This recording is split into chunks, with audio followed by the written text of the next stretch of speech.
Man. Man. That one stings, man. That's brutal. Ah.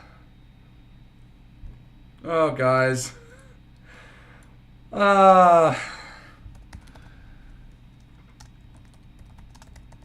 Oh, man, dude.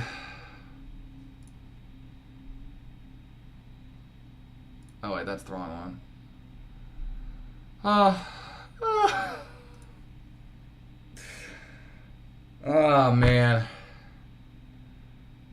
We had over a 90% chance to win. Right at the end of the third quarter, of course. Dude, it was a 10-point lead. How do we have a 90% chance to win? Don't you know what team you're watching? Dude, I swear. Okay, here's the first comment I'll make. Here's the first thing. I don't know what's up with the win probability things, but, like, do they realize what team they're watching? The win probability meter, like, it goes up. It skyrockets to, like, 90%. Like, I know it's a multi-possession lead in the fourth quarter, but, like, it's only 10 points. It's only 2 possessions. Most teams get 2 possessions in the fourth quarter. I mean, and with how the defense is playing, I don't see how there's a chance that was actually going to be like that we were actually winning that game. I mean, hey, they played miles better than what when Fields did in his first start. That was miles better. I mean, you know, with 1 net passing yard and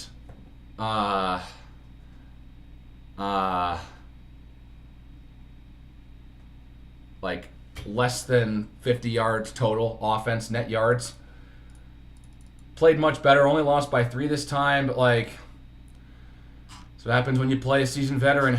These guys know how to win, and these guys know how to stay composed and lead a clutch drive. This one just stinks.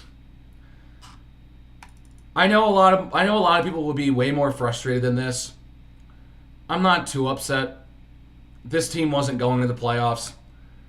They weren't good enough, and they had already blown their opportunity with the 2 losses to Denver and Detroit. If they wanted to make the playoffs, they should win those 2 games. So, and it's funny is that this isn't even, like, that big of a collapse. Like, going into that fourth quarter, I'm like, yeah, they can definitely still, you know, win, and, you know, they can still blow this. Like, I was definitely not, like, this was definitely a game where I was definitely not surprised that they kind of let up the lead. Where it's like, you have a 12-point lead with 3 minutes left, you win that game. You win that game. You win that game. Then one against the Broncos, you have a 21-point lead in the third quarter, you win that game. You win that game. You don't blow those games. The team that we're talking about a completely different outcome. This isn't a absolutely devastating loss. This isn't like season ending. Because now with this loss, they would be, let's see, 7-7. They'd have a 500 record if they don't blow those games against the Broncos and the Lions. They have a 500 record. And we're not talking about them missing the playoffs. They are in a playoff spot right now if they beat the Lions and beat the Broncos. They are in a playoff spot right now. I don't know what to tell you. Which is why I am like, yeah, this loss sucks. Could have been a lot worse. And if they don't want this game to mean that much, you gotta finish. You gotta finish. And I think that is the one thing that I think this entire team needs to learn. Not just Justin Fields, but the entire team needs to learn how to finish. Because the defense had a great first 3 quarters. And they played well up until like the last 5 minutes. Where, you know, they had the fluke play. Not even like the fluke play. They had the touchdown pass. And then, you know, they have the... And it's like, I don't think that, you know... I wouldn't say that the blitz on the third down that led to the big Njoku gain that kind of ended the game was a bad idea. I think blitzing was a right idea. It's just the fact that Njoku was being covered by Justin Jones, a defensive lineman. So it's pretty easy to float that over to a D lineman to a tight end who is incredibly hard to take down. and is super tall. So, I mean, and frankly, like, they did their job. They got the leg tackle, and he stayed on his feet. Yeah, it's just brutal. It's just brutal, man. And frankly, I know there are people who are going to be like, what the hell are you doing with this whole thing? But, yeah, Justin Fields had a couple throws he should have had. He had a couple completions. He had a couple passes he should have had. But then again, you look at some of these big drops. Dude, he should have had like 70 more passing yards on the day. He should have like another 70 yards. Never mind the Hail Mary. Forget about the Hail Mary. Forget about the Hail Mary right now. That 40-yard pass bomb to Tanyan, perfect, right on the money, touches all 10 fingertips and he drops it. How are you going to put that on Justin Fields? That's like 50. That's a touchdown right there, and I don't know exactly how long that would be. That's like 70 passing yards right there and another touchdown. Then on the last drive, the first pass, right there for Tyler Scott, right in his hands, and he just drops it. That's another like 20, 30 yards. And they don't need, and if he makes that catch, they don't need to throw the Hail Mary in the first place. Now I will say that Tyler Scott made up for that with the really nice catch and run on the very next play. I'll definitely give him that. Definitely. Tyler Scott, I actually like how he played in this game. Despite that drop, he played very well. You know, he had a couple catches, but like I think he showed what he can do and why he can be a solid receiver on this team. And after seeing how Darnell Mooney played, I think he might even be the number 2 guy here in Chicago now. Because Tyler Scott, I mean, I like what he's doing right now. I'll get to Mooney in a second. But there were several moments in this game where I'm just like, what are we doing offensively? Why are we calling these toss plays? Why are we trying to run the football when it just has not worked? They didn't have 100 yards rushing, and so many rushing plays just got absolutely blown up. So many losses. So many tackles for losses on rushing plays. And it's like, that is not on Justin Fields. He's not the one calling the plays. And he's not the one running the football most of the time. And when he was running the football, he wasn't bad. I think there was one or two where it was just completely blown up in his face. But, like, he did, you know. So it's just like... And the reason why I'm going off on Fields here, trying to... I hate that I have to go through lengths to try and defend him, because if you watch the game, you clearly know that there were a couple moments where I feel like he could have, made the difference. But a lot of the poor play on offense was not his fault.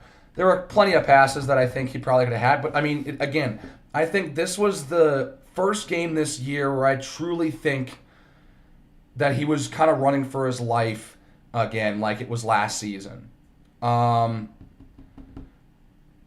And I think that's what's interesting.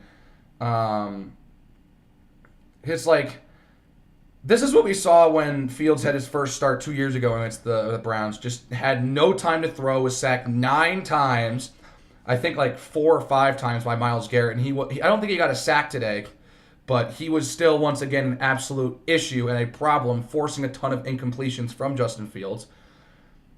But I think the big takeaway for me from his performance, he's struggling to throw when the pressure is in his face. Several times the pressure was in his face right before he throws the ball, and the throw just becomes wildly inaccurate. There was a throw towards Mooney where he didn't get hit as he threw it, but it's like the pressure was right in his face, and it was just a wildly inaccurate throw. 1 or 2, I think, got tipped, and he was trying to throw it deep, but like they couldn't really work the passing game too much because Justin Fields didn't have enough time to let some of the routes develop. And there were a couple moments where I think he held on to the ball for too long. Good thing he didn't lose a fumble. Stat sheet says he has 2 picks right now. He really should only have 1. The interception at the Hail Mary at the end of the first half was on the ground. They did go back on the broadcast. So I think they will. I think I also did hear on the broadcast they can go back and reverse and be like, hey, that wasn't an interception. That's coming off the record, right? So, and frankly, it's like he has 2 interceptions, but they were both on Hail Mary passes. As it stands right now, the 2 Hail Mary passes were both picked off, and it's like kind of hard to be like, yeah, bro, he sucks. He threw 2 picks. They were both on Hail Marys, bro. But I will say, I think the offense as a whole did not do a good job. No, they had a very bad game. 14 points off takeaways. That is big. That is an improvement versus what we saw against Detroit and what we saw against Minnesota. A little bit ago. That's huge. That's important, and that's what I like to see. But man, that offensive drive after the Jackson near pick 6 should not have taken 6-7 plays to punch it into the end zone. They ran it like 3 times from the 1 and couldn't punch it in the end zone. It's something that you got to look at and be like, okay, that's unacceptable. It is just straight up unacceptable for an NFL offense to do that. It can't happen. Thankfully, they got the touchdown there because Fields did a great job dodging a sack from Garrett and then finding Kmet in the end zone. Dude, I mean, and it's like he threw the ball 40 times. I think that's the most he's thrown this season. Let me see. Let me go to his here actually. Let me hang on a second, guys. All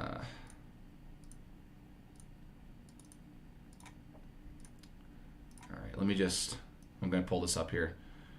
All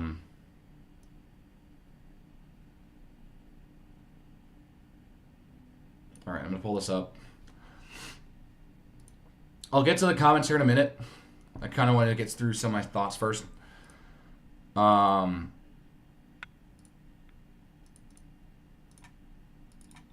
why there he is. All right. So, of course, he was 19 of 40. I don't think he's had, let's see. Oh, no, game log. That's what I want. Yeah, he hasn't thrown the ball for more times this season. And to me, I feel like they should have thrown the ball more. They should have figured out by the third quarter that the run game was just not working. It got going a little bit towards the end, but there were plenty of passes that were just like super dumb. Super dumb. A lot of plays, it just made no sense. Yeah. So yeah, he got 40 passes, only 19 completions, and he should have had a couple more. But still, I think just if you're Fields, you kind of got to know and not try to take it too hard. Try not to be too hard on yourself. Of course, it stinks. It's bad. It's annoying. It's frustrating. You don't like it.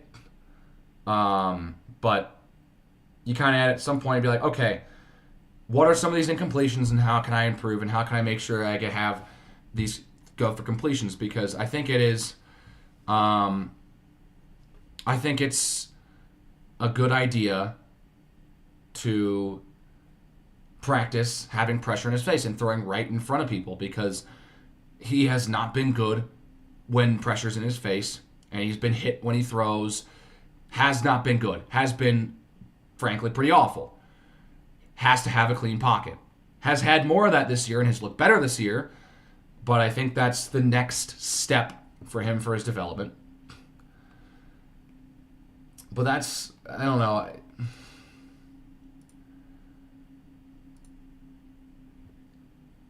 At some point, I'm tired of making excuses. At some point, I'm tired of making excuses for this team, and I'm tired of making excuses for Justin Fields. I know we all, as Bears fans, think that he can be a great quarterback. But I think there's got to be a point where we all realize that, look, he's doing some good, but the bad is really outweighing the good right now, and the team as a whole is falling short. So I think that he can be a future star.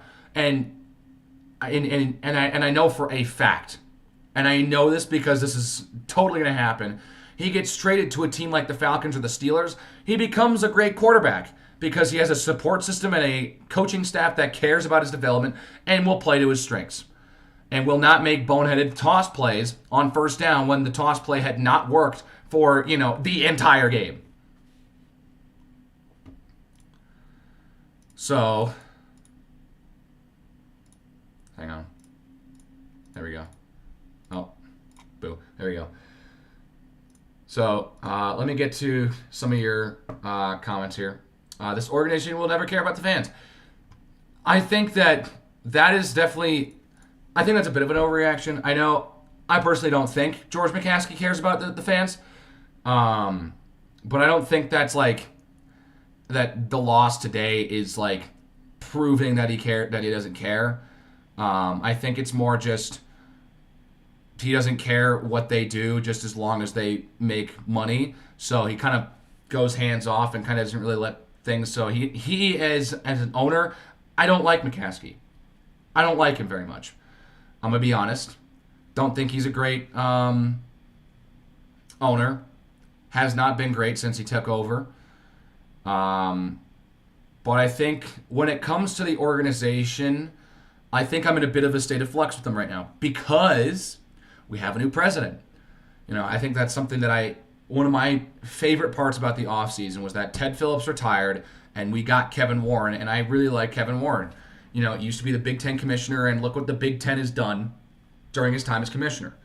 They have grown as a big conference, and of course, now look at them. They're going to be an 18-team conference come next season because they're getting USC, UCLA, Oregon, and Washington. They got 4 of the biggest Pac-12 schools and poached them away to come play against schools from Pennsylvania, Maryland, and New Jersey. So I think in terms of what he's going to do as an owner or as a team president, I think that he can do a good job. Polls, I like what he's done. He has really done a great job this past year. Ever since the Claypool trade. I know the Claypool trade was a massive miss, but I think that's really the only big, giant miss that he's had. When it comes to his drafting so far, I think he's done a fine job. Darnell Wright's looking really good this year. He's had a really good year. Tyreek Stevenson, yeah, he struggled. And this is what we saw with Gordon and Brisker last year. Gordon and Brisker last year struggled to start the year, and they got better as the year went on, had pretty good plays towards the end of their first season, and they've looked so much better in their second season here. And Tyreek Stevenson, he is being targeted, and he's been getting a ton of work, and he's looked so much better in the last couple weeks. That pick Tyreek Stevenson had was unbelievable, was unreal. I mean, Njoku is wide open for a touchdown. I mean, any quarterback's throwing that ball, and Tyreek Stevenson comes out of nowhere at the 11th hour to come dive and grab the ball and pick it off. Right, the first play of the drive, right after Trent Taylor botches the punt. So, I mean, yeah. No, he's doing a good job. I like what Tyreek Stevenson's been doing in the last couple of weeks. I want to see, I want to see him continue to play like this. So yeah. Robert Tonyan is Jimmy Graham Part 2. I wouldn't say so. Jimmy Graham actually caught touchdowns, and he was an actually reliable tight end. Robert Tonyan has done nothing. And this is why I was so frustrated in 2020 when he had that big season for Green Bay. That's why I was so frustrated when everyone was calling him like a top 10 tight end. I'm like, I was looking through his stuff. I'm like, dude, he's not that good. He's having Aaron Rodgers throw to him, and it's right on the money, and he's catching, they're not super tough passes to catch, and he's catching them in the end zone, so they're easy touchdowns. And frankly, I think a pass like this where he drops it from Fields perfectly encapsulates what Robert Tonyan actually is. Average tight end, backup tight end material. Jimmy Graham was a starter, and he was still really good when he was with the Bears. I don't know if that comment's mainly specifically trying to talk about Jimmy Graham this year. If it is, I completely missed your question and your comment. the way NFL fans ignorantly look at it, it starts with the coaching, QB, then anyone else. Everyone will point fingers at Fields anyway just because of the expectations. I agree. Is the biggest, I mean, frankly, it was the biggest game of his career. He needed to, win this to kind of, and it's like, I don't think the team played a terrible game. Defense in the fourth quarter in the last end had a bad, thing, but like they put him in a position to win. And then the offense couldn't do anything against the Browns defense. It is the best defense in the league. Like, I don't think if the Browns defense is, and it's crazy because the Browns defense is even banged up. Like Denzel Ward didn't even play very much of the plays. Newsom, I think it's Greg Newsom. Yeah, Greg Newsom had a fantastic game. Had a great game. Had a couple good pass breakups. There were a couple throws from Justin Fields that I feel like he could have put on the money, but like he sailed him because Greg Newsom had great coverage on DJ Moore or whoever he was covering. So I mean, he did a good job. So I mean, it's like got to give props to the Browns defense. They're the best defense in the league for a reason. And there's a reason why they're 7-1 at home. They're fantastic at home, and they're getting a lot of help from these guys on defense. Nobody that I've seen is pointing the finger Fields. That's good so far. That's actually really nice to know at this point. You're not looking hard enough then. Fans, analysts, and outside spectators have loved to point and point. Yeah, they have. No, I have totally seen. I have totally seen the media coverage. I mean, everyone on ESPN wants the Bears to get rid of Fields. They don't like him. So, I mean, I don't know where to go with it at this point.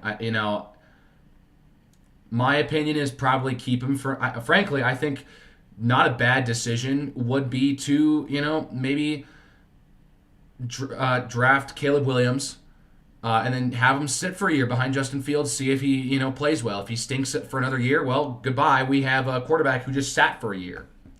And I say that because if you've looked at some of these quarterbacks that have been drafted in the top 10 first round over the past 5 years, outside of the 2020 class, because of course they've been playing very well, but like Zach Wilson, Trey Lance, Justin Fields you can throw in there, Mac Jones, Trevor Lawrence I'll give a pass for the moment, Kenny Pickett, I'm trying to think, Josh Rosen, Baker Mayfield, Sam Darnold, trying to think of 2019. I don't know if there were any. But it's and then Bryce Young this year. These guys that are first round, this is just in the last five years. That's almost every single starting quarterback outside of 2020. Outside of 2020, those are all the starting quarterbacks that have been picked in the first round in the last 5 years. How many of them have grown up and become actual big time franchise quarterbacks? The ones that have not been thrown into the fire. The ones have not been thrown in the fire. I'm going to include. I'm going to take away the 2020 class because they kind of an exception here. But then again, Burrow, Herbert, and Tua did not start day one. Or no, Burrow did, but he got hurt in his first season. Herbert came in game 2, but Tua didn't start until halfway through his first season. Fields got a game and a half before he became the starter for Chicago. And everyone wants to do this. I am not in the favor of drafting a quarterback and then throwing him straight into the fire right out the gate. If you've seen what's happened the past 5 years, it does not work very much. It's not working. Throwing these rookies into the fire is not working. Have them sit. Have a veteran guy. Get someone. Which is why I was kind of okay with Andy Dalton and then drafting Justin Fields. I'm like, okay, that's good. He's a veteran QB. And then of course, Nick Foles as well that year. But it's tough to learn when you're kind of thrown in the fire yourself because people get injured. So, I don't know. To me, I know a lot of people think that we should draft Caleb Williams and then get rid of Fields and trade him for a third rounder. I don't think Justin Fields is worth a third rounder. He is worth a first rounder at minimum. with how explosive he is running the football and his potential, I think the Bears should not trade him away for anything less than a first rounder. Don't think that should happen because I think that there are going to be a couple teams who probably would trade for Fields and give up a first rounder for Fields. I think there would be. I think Atlanta would definitely do it. Desmond Ridder is not cutting it. Taylor Heineke's probably he's fine. I don't hate Taylor Heineke, but I think Justin Fields would probably start over him, and I think with that talent pool, I think it's worth a first rounder. But the question that I asked to the people who really want them to draft Caleb Williams, if we throw Caleb Williams out into the fire week 1 next season, what has this organization done over the last 6 years, ever since Jay Cutler retired and through the Trubisky era and the Fields era? What has this franchise told us and shown us that they can develop a quarterback properly? What is going to tell us that he's not going to end up like Trubisky and Fields? They have shown me absolutely nothing, and I don't want to reset the clock. That to me is the bigger thing. It's like I don't want to reset the clock and have to wait another 2-3 years to try to be competitive again. I don't want to have to do that. So I want to be able to try and ride with Fields for a 4th year, maybe hold off on the 5th-year option, maybe even draft Caleb Williams, because now I just read today as well that Marvin Harrison Jr. may actually stick around for his senior season and not declare for the draft. So maybe we don't do it, right? But it's like, I'm so torn. At this point, I'm just gonna I have my opinion, but I'm not gonna try and have a ton of opinions and whatnot. It's so sad that Justin Fields does everything right, but nobody's gonna help him. Now I don't think Fields is gonna be the QB next year. I don't know if he plays well the next 2 games. I think that this game was incredibly important for him, but conditions were not great. There were a couple passes I feel like maybe got slipped off his hand the wrong way. I want to see him next week against Arizona. If he can look very good against these poor defenses, then that's what I want to see.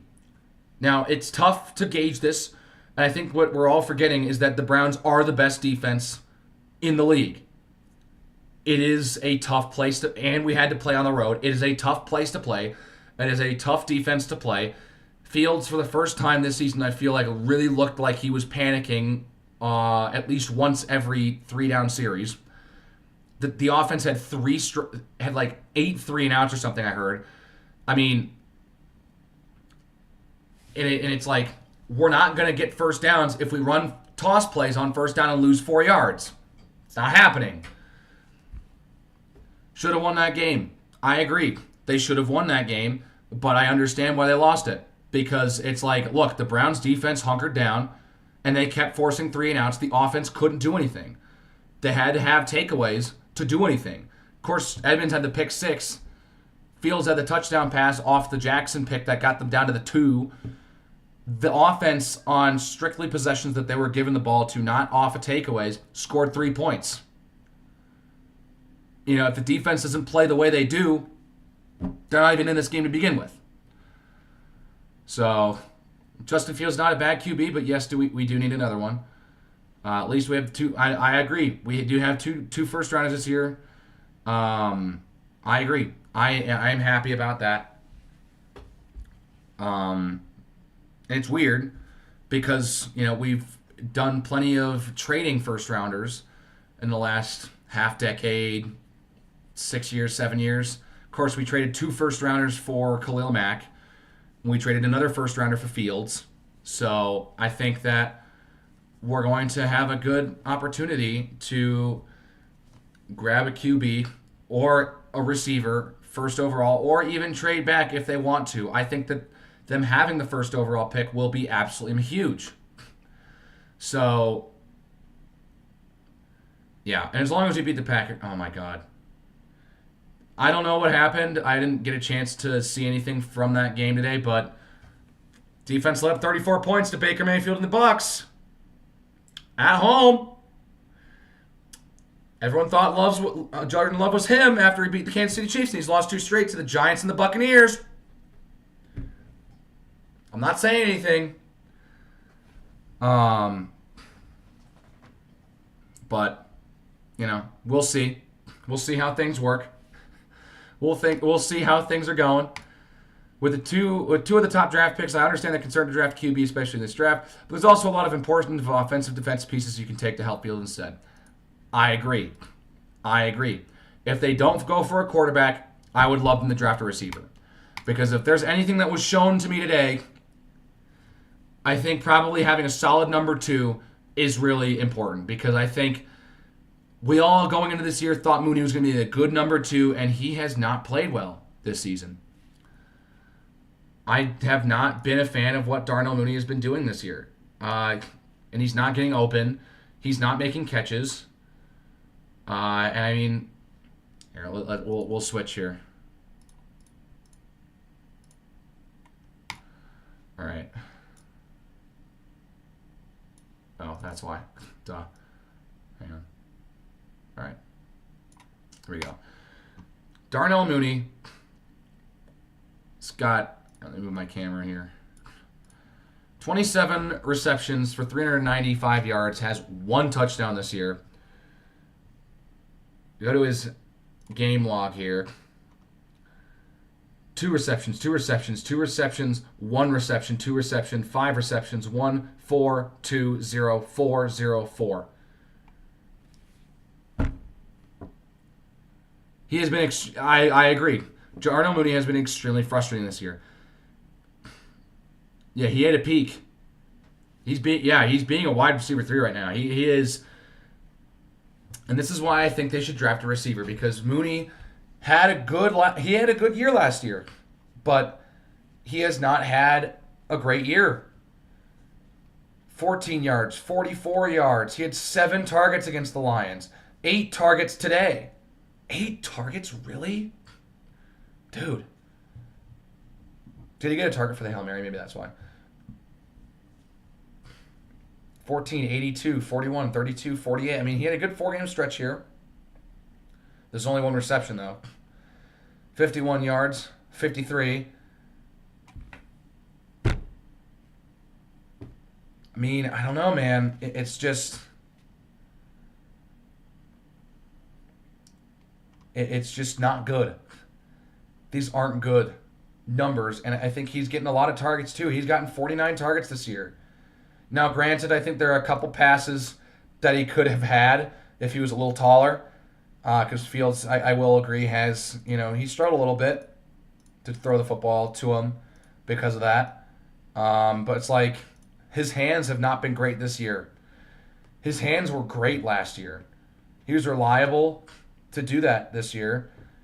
But, I mean, well, speak of the devil, it's right here. Here's the replay of the Hail Mary. Hang on. Wait. Hold up. All right.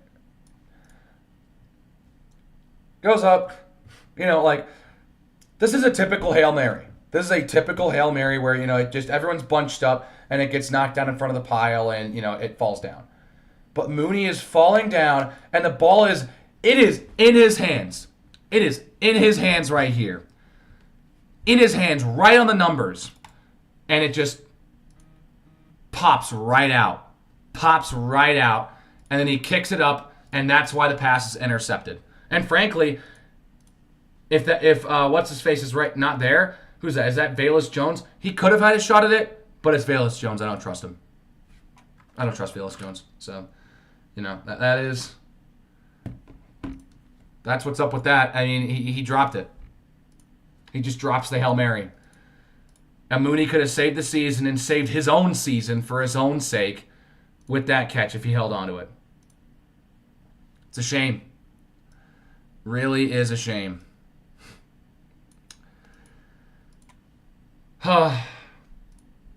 If you guys have any questions, please let me know. I don't want to kind of just sit here and ramble. So if you have any questions that you want me to answer and give my take on, Please fire them at me here, but like, I think it's like,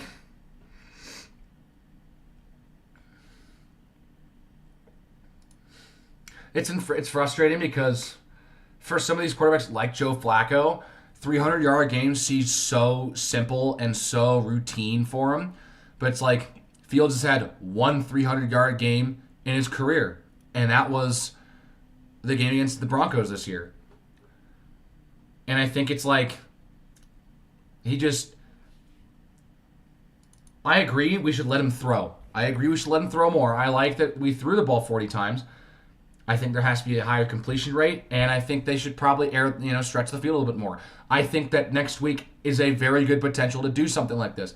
And even though that, plenty of people would say that, he's got, we really should be tanking at this point. Again, the players are not in that mindset. It's the Cardinals. We should beat them. And if you're Justin Fields, you want to save your job. So you're going to play your heart out, and you're going to try and do everything you can to have a great game. I think these next two games are huge. Cardinals and the Falcons at home. Falcons just lost to Carolina, 9-7. In similar condition, I think probably a little bit worse. I think a little bit worse conditions. But like, they really should win that game against the Falcons. They really should win that game against the Cardinals. And frankly, the NFC is pretty weak. The NFC is pretty weak right now. You look in the NFC right now. Actually, let me go to conference. Oh, shut up. ESPN. You look in the conference right now. Yeah, they're 13th right now, but look at this. If the Rams and the Seahawks lose, they're actually, they're 2 games out of a playoff spot. Never mind. Yeah, I don't know. I don't really care at this point. I'm not trying to jump through hoops to try and say, oh, guys, they can still make it to the playoffs, guys. Oh, no. They like, look at the point differential between us and some of these other teams in this position. These other teams are losing, and they're losing in bad ways. The Bears have a minus 42 point differential. And they are 4 games under 500.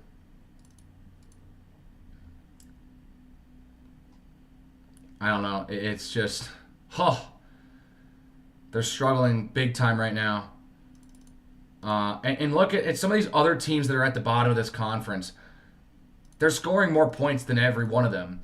And they've scored more points than the Falcons. They've scored more points than Seattle. So, they've scored more points than half the conference. It's just the defense has let up so many points. But then again, that's kind of more going to the beginning of the year because they played much better recently. But, this is a patented Bears football game. 20-17.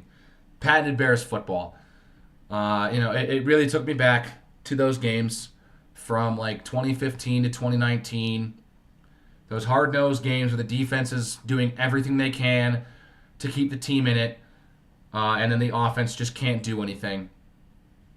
So, it's just frustrating. It sucks. I don't think it's terrible that they missed the playoffs. I think that the playoffs would have been great this year. But it's whatever. Mooney proves to lack awareness there. Extreme. Yeah, exactly. That made his career on the line. Yeah, it did. So I do think that his career is on the line going forward. Yeah,